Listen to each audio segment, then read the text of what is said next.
Banana jam with a short cooking time and little sugar. This is a great little recipe. For today's recipe, we'll be using 8 bananas. I'll be cutting them into smaller pieces like this. I'm going to put each one in a blender, but you can mash them with a fork or even blend them in a blender.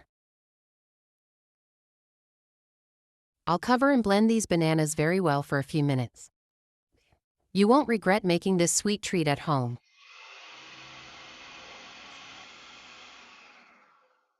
I'm going to remove the lid and move on to a saucepan.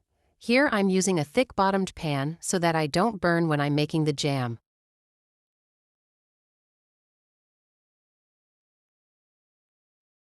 Now I'm going to add 300 ml of sugar. I'll also add a third of the chocolate powder. I'm going to mix it very well with the banana, and you'll see how beautiful the texture is.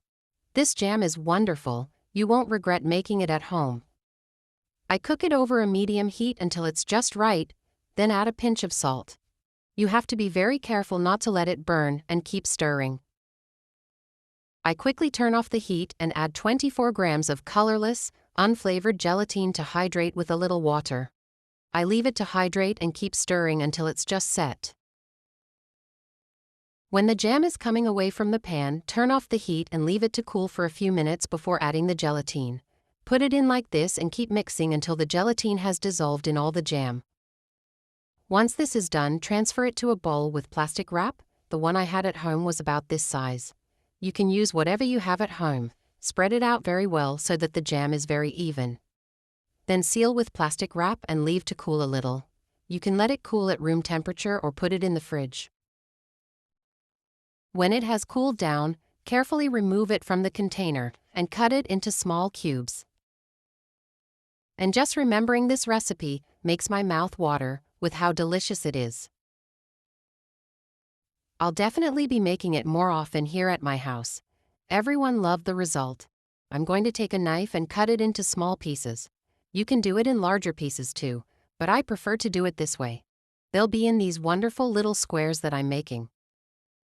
You'll be impressed with the result of this dessert. It's very delicious and very easy to make. To make it more like the ones we buy in the supermarket, we're going to coat them in sugar. This part is optional, but it goes perfectly with this dessert. Let us know in the comments if you prefer sweet or savory recipes. I particularly love today's recipe. When I made it for the first time here at home, everyone fell in love with this dessert.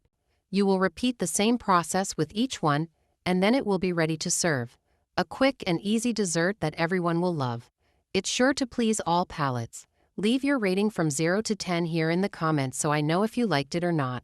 And if you make it at home, don't forget to comment here on what people have said about this recipe. A big hug to you all, keep in touch with God, and see you in the next video.